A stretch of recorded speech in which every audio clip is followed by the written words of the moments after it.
Students, today we are going to read third chapter of geography and our chapter name is Our Changing Earth. The lithosphere is broken into a number of plates. जो lithosphere होती है, lithosphere means जो रोकी area या फिर stone वाला surface होता है, मीन्स कि जो कॉन्टिनेंट्स वाला पोर्शन है अर्थ का, वो काफ़ी सारी प्लेट्स में टूट जाता है और इन टूटी हुई प्लेट्स को हम लिथोस्फेरिक प्लेट्स कहते हैं। और आप you will be surprise to know, ये आप जानकर हैरान हो जाएंगे कि that these plates move around very slowly, कि ये जो प्लेट्स होती है बहुत धीरे धीरे मूव करती हैं। Just a few millimetre each year, हर वर्ष कुछ मिलीमीटर ही मूवमेंट होती है इनकी। This is because of the movement of molten magma inside the earth. और ये जो लिथोस्फेयर की जो प्लेट्स होती है उसमें मूवमेंट क्यों होती है? क्योंकि जस्ट बिल्कुल ही अर्थ के लिथोस्फेयर के नीचे जो मेंटल लेयर होती है वहाँ पे मोल्टन मैग्मा अर्थ के नीचे होता है। क्योंकि मोल्टन मैग्मा होता है, जस्ट उसके ऊपर क्रस्ट लेयर है या लिथोस्फेयर है, तो इसीलिए उसकी प्लेट्स में मूवमेंट होती है। The molten magma inside the earth moves in a circular manner. और जो मोल्टन मैग्मा होता है ना ज़मीन में नीचे, तो वो सर्कुलर मैनर में जो है इस तरह से घूमता हुआ नीचे अर्थ में इस तरह से मूव करता है। The movement of these plates cause changes on the surface of the earth. और इस तरह से जो अर्थ की इस तरह से जो मूवमेंट होती है, जो मैग्मा मोल्टन मैग्मा की वजह से जो अर्थ की लिथोस्फेयर की प्लेट्स में जो मूवमेंट होती हैं वो क्या करती है? चेंजेज लाती है on the surface of the earth. Earth की सतह पर चेंजेज लाती है। The earth movements are divided on the basis of the forces which cause them. और जो अर्थ की मूवमेंट है उनको डिवाइड किया गया है। और किस बेस पर डिवाइड किया गया है?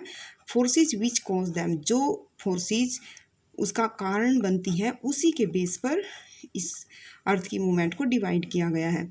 The forces which act in the interior of the earth. Interior of the earth means inside the earth. Earth के अंदर जो भी एक्टिविटी होती है, जो क्रियाशील होती हैं, जो भी forces are called as endogenic forces. उन्हें एंडोजेनिक फोर्सेस कहते हैं। एंडो मीन्स क्या होता है? इनसाइड, और जेनिक मीन्स ओरिजिन, मतलब कि अंदर जो भी फोर्सेस हैपन होती हैं वो एंडोजेनिक फोर्सेस होती हैं। And forces that work on the surface of the earth are called exogenic forces. और जो फोर्सेस अर्थ के आउटर सरफेस पर, एक्सो मीन्स बाहर और जेनिक ओरिजिन, यानी ये जो अर्थ के आउटर पार्ट में हैपन होती हैं, इसलिए इनको एक्सोजेनिक फोर्सेस कहा जाता है। तो हम इसको डायग्राम के थ्रू समझते हैं। अर्थ मूवमेंट, अर्थ की मूवमेंट जो है दो टाइप की होती है, endogenic forces, exogenic forces. Endogenic forces means the forces that happen inside the अर्थ, जो अर्थ के अंदर होती हैं। And exogenic forces the forces that happen या अकर इन आउटसाइड द अर्थ। जो एंडोजेनिक फोर्सेस होती हैं इसके जो कॉजेज़ क्या हो, इसकी ये भी दो टाइप की होती है। सडन फोर्सेस, यानी इसका हमें पता नहीं लगता कि कब इस तरह की घटनाएं घट जाती हैं, ये सडन फोर्सेस होता है। और डायजेस्ट्रोफिक फोर्सेस, ये लंबे टाइम में धीरे धीरे जो है चेंजेज होता है डायस्ट्रोफिक फोर्सेस के दौरान, और ये होता है सडन फोर्सेस। तो स्टूडेंट्स आप समझ गए होंगे एंडोजेनिक फोर्सेस जो हमारी अर्थ के अंदर जो चेंजेस होते हैं वो दो तरह के होते हैं। सडन फोर्सेस यानी एक अचानक जो घटनाएं घटती हैं, और डाइजेस्ट्रोफिक फोर्सेस यानी जो धीरे धीरे लंबे टाइम में जो घटनाएं घटती हैं वो होती हैं डाइजेस्ट्रोफिक फोर्सेस। तो यहाँ पे देखिए जो सडन फोर्सेस है वो तीन तरह की हैं। अर्थक्वेक, यानी अर्थक्वेक भी अचानक आता है, वोल्केनो और लैंडस्लाइड, ये तीनों एक सडन फोर्सेस हैं। और डाइजेस्ट्रोफिक फोर्सेस में आता है बिल्डिंग माउंटेन्स, जो माउंटेन बनती है ना वो एकदम अचानक नहीं बनती, इनके बनने के लिए हजारों और हजारों से भी ज़्यादा, हजारों लाखों वर्ष लग जाते हैं, और तब इस तरह की फोर्सेस अकर होती हैं। नेक्स्ट देखिए एक्सोजेनिक फोर्सेस, यानी जो अर्थ की सरफेस पर बाहर जो फोर्सेस होती है ना वो एक्सोजेनिक फोर्सेस हैं। Erosional and depositional. Erosional forces, erosional means क्या होता है? वियरिंग अवे सैंड और रॉक पार्टिकल्स बाय विंड और रिवर, जैसे हवा के द्वारा, नदियों के द्वारा बहाकर जो मिट्टी वगैरह उड़ा ली जाती है, तो वो इरोजनल होता है। मतलब कि जैसे कि आंधी तूफान के द्वारा मिट्टी जो उड़ जाती है, या फिर नदियों के द्वारा जो भूमि में कटाव हो जाता है ना, वो इरोजनल होता है।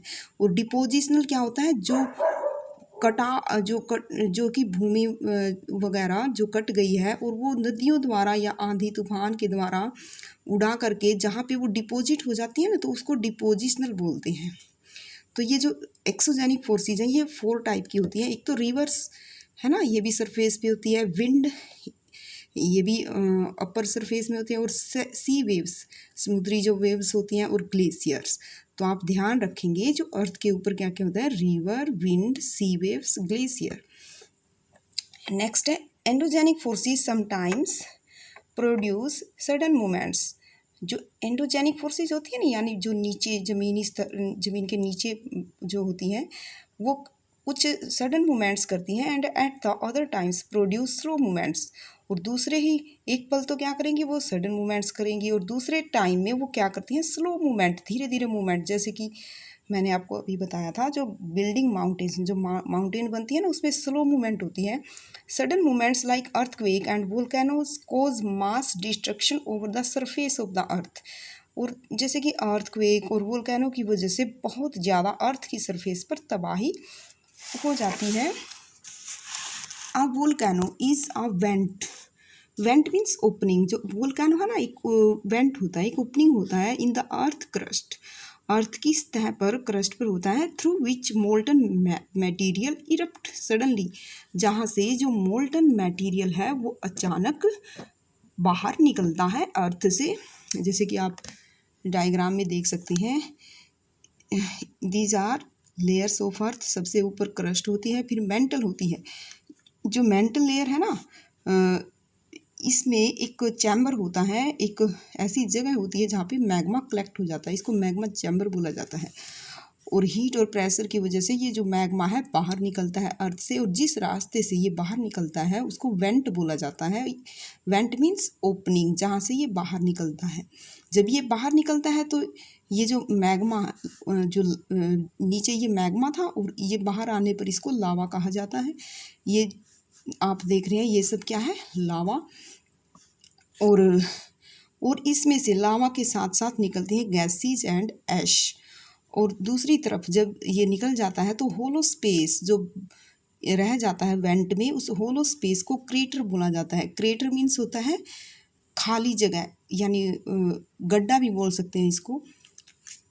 Next, similarly when the lithospheric plates move. और इस तरह से जैसे कि लिथोस्फेरिक प्लेट्स मूव करती हैं, the surface of the earth vibrates. जब लिथोस्फेरिक प्लेट्स मूव करेंगी तो ये तो अंडरस्टूड है, जो अर्थ की जो सरफेस है वो वाइब्रेट होगी, उसमें कंपन होगा। The vibration can travel all around the earth. और जो ये वाइब्रेशन है ये पूरी अर्थ में ट्रैवल करता है। These vibrations are called earthquake. इन वाइब्रेशन को अर्थक्वेक कहा जाता है। तो ये सब समझने से पहले हम डायग्राम को देखेंगे एक बार। देखना स्टूडेंट्स, यहाँ पे जो ये वाला पोर्शन है ना, ये वाला, ये क्या है, लेयर्स ऑफ अर्थ। ये अर्थ की मतलब कि डेप्थ को दर्शाता है, कि अर्थ की गहराई को दिखाता है। तो यहाँ पे हमारी अर्थ की लेयर्स होती हैं, जैसे कि क्रस्ट, मेंटल, कोर।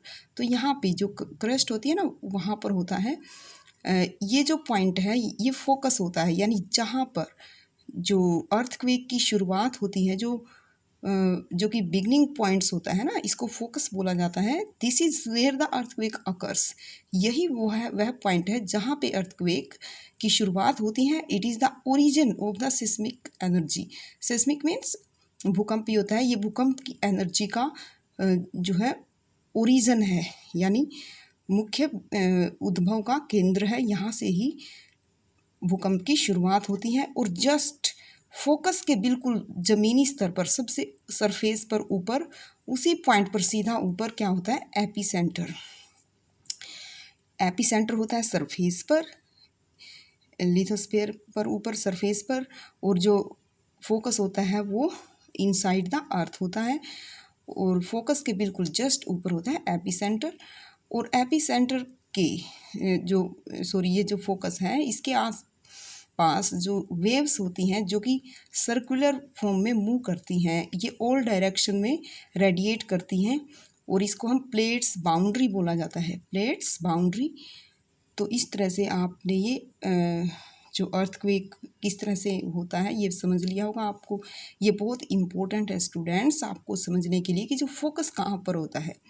ये जो फोकस होता है इनसाइड द अर्थ होता है, जहाँ पे अर्थक्वेक अकर होता है, और ये ओरिजिन पॉइंट है अर्थक्वेक का। और जस्ट उसके ऊपर जो बाहर वाली सतह है अर्थ की, जहाँ पे हम रहते हैं ऊपर, उस सतह पर एपी सेंटर होता है।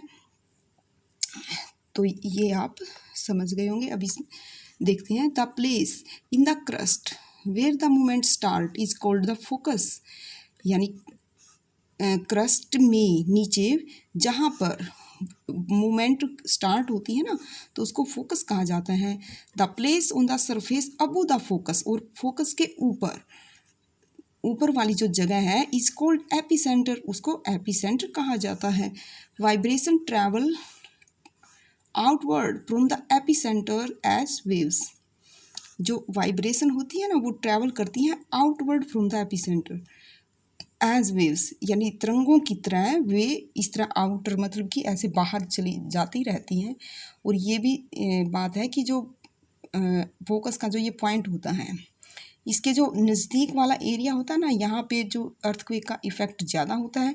और जैसे जैसे ये जो वेव्स हैं दूर जाती हैं, तो इसे जितने दूर होंगी वहाँ पे अर्थक्वेक का इफ़ेक्ट कम होता जाता है। Greatest damage is usually closest to the epicentre. जो ज़्यादा डैमेज है वो कहाँ पर होगा, एपी सेंटर के पास, यानी यहाँ पर ऊपर ज़मीनी स्तर पर। And the strength of the earthquake decreases away from the centre. और सेंटर से दूर जैसे जैसे ये वेव्स जाती जाएंगी, जो अर्थक्वेक का जो इफ़ेक्ट है वो डिक्रीज होता जाएगा, कम होता जाएगा। जो यहाँ पे देखते हैं, there are 3 types of earthquake waves. P waves means primary waves, इनको हम लॉन्गिट्यूडिनल वेव्स भी बोलते हैं। और दूसरी टाइप की वेव्स होती हैं एस वेव्स या सेकेंडरी वेव्स, इनको ट्रांसवर्स वेव्स भी कहा जाता है। और थर्ड है एल वेव्स और सरफेस वेव्स। तो यहाँ पे आपको बस इस क्लास में इतना ही ध्यान में रखना कि जो अर्थक्वेक की वेव्स होती हैं 3 तरह की होती हैं, P waves, S waves, L waves. और इनके नाम, पी को लॉन्गिट्यूडिनल बोला जाता है, एस को ट्रांसवर्स और एल सरफेस वेव्स।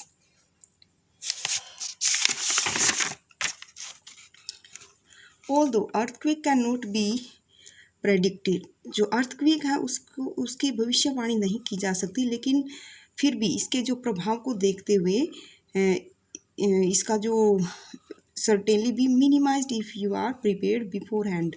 मतलब कि अगर आप पहले से सचेत हो जाते हैं तो इसके जो प्रभाव को कम किया जा सकता है। Some common earthquake prediction method adopted locally by people include studying animal behaviour. यानी जो पहले जो गांव के लोग होते थे वो अर्थक्वेक का प्रेडिक्शन यानी अनुमान लगा लेते थे पशुओं के बिहेवियर को देखकर। जैसे कि fish in the pond get agitated, जो फिश होती है ना तालाब में, तो वो परेशान हो जाती हैं। और जो स्नेक्स हैं वो सरफेस पर आ जाते हैं, यानी ज़मीन से बाहर ऊपर आ जाते हैं। हम इसमें एक केस स्टडी दी गई है अर्थक्वेक की, जो कि अर्थक्वेक हिट्स भुज में जो है अर्थक्वेक बहुत ज़्यादा हाई लेवल का अर्थक्वेक आया था वहाँ पे 26 जनवरी 2001 को।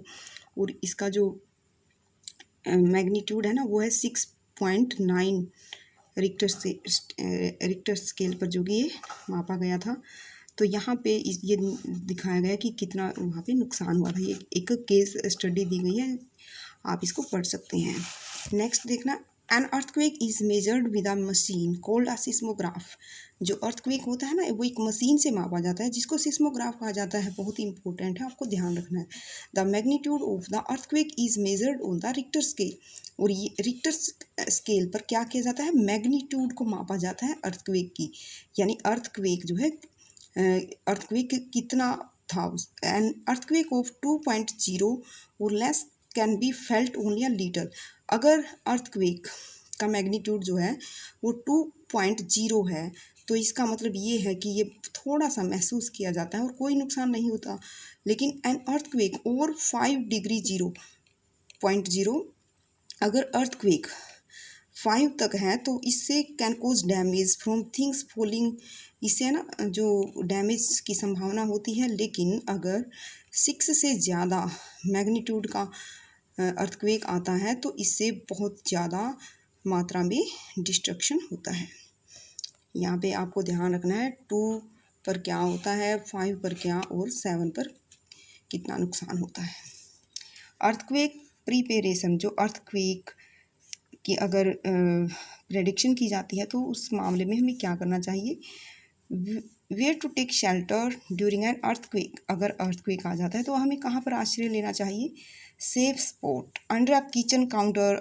मतलब कि हमें कोई मजबूत सी जगह देखनी होगी, जैसे कि किचन काउंटर के नीचे, टेबल और डेस्क के नीचे बैठ जाते हैं, एंगेस्ट एंड इनसाइड कॉर्नर और वॉल, या किसी इनसाइड अंदर कॉर्नर में या फिर दीवार के against.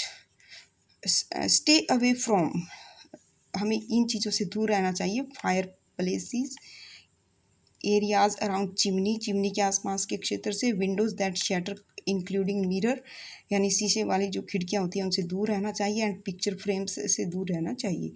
Be prepared, spread awareness amongst your friends and family members, अपने फ्रेंड्स और फैमिली मेम्बर को सचेत कर देना चाहिए। And face any disaster confidently, और डिजास्टर को कॉन्फिडेंट के साथ डिजास्टर का सामना करना चाहिए। जो बाकी लेसन है नेक्स्ट वीडियो में करेंगे। Thank you students.